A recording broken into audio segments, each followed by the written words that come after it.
Here's why you play Badang, the tribal warrior in the EXP lane.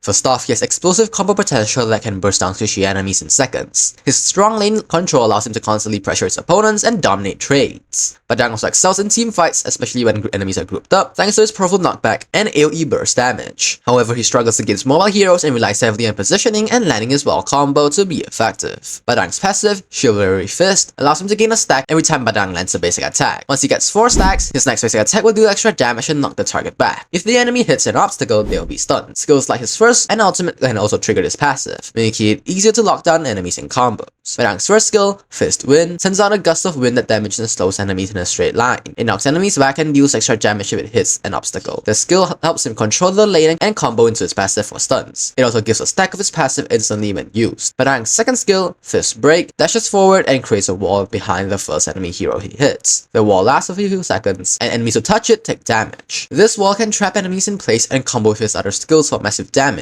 He also gets a shield when dashing. He can recast the skill to remove the wall. Badang's ultimate, Fist Crack, unleashes a barrage of punches in one direction, hitting enemies multiple times and generating gusts of wind. If the punches hit an obstacle, the wind will explode and deal even more damage. During this skill, Badang is immune to control effects, making it great for team fights and 1v1 situations. A typical skill combo for Badang is to start with his second skill to dash into the enemy and create a wall behind them, and quickly activate your ultimate to burst them down while they are trapped. Follow up with the first skill to continue applying pressure and use basic attacks to trigger stuns with your passive. Moving on to builds, I usually build Magic Shoes, Thunder Belt, Oracle, Endless Battle, Blood Wings, and finally, Immortality. These are the moves that go along with this build. As for battle spells, the best spells for Badang in the EXP lane in my opinion are Flicker or Inspire. Flicker for repositioning during combos or escaping, and Inspire to boost attack speed during his ultimate for maximum damage output. Badang is great against heroes who lack mobility and are easily trapped such as Layla, Udat, and Farsa. Once caught in this wall combo, they are often unable to escape. However, he struggles against agile heroes like Ling, 1-1, and Benedetta, who can quickly dodge or escape his second skill, making it hard for him to lock them down. To help set up his combos,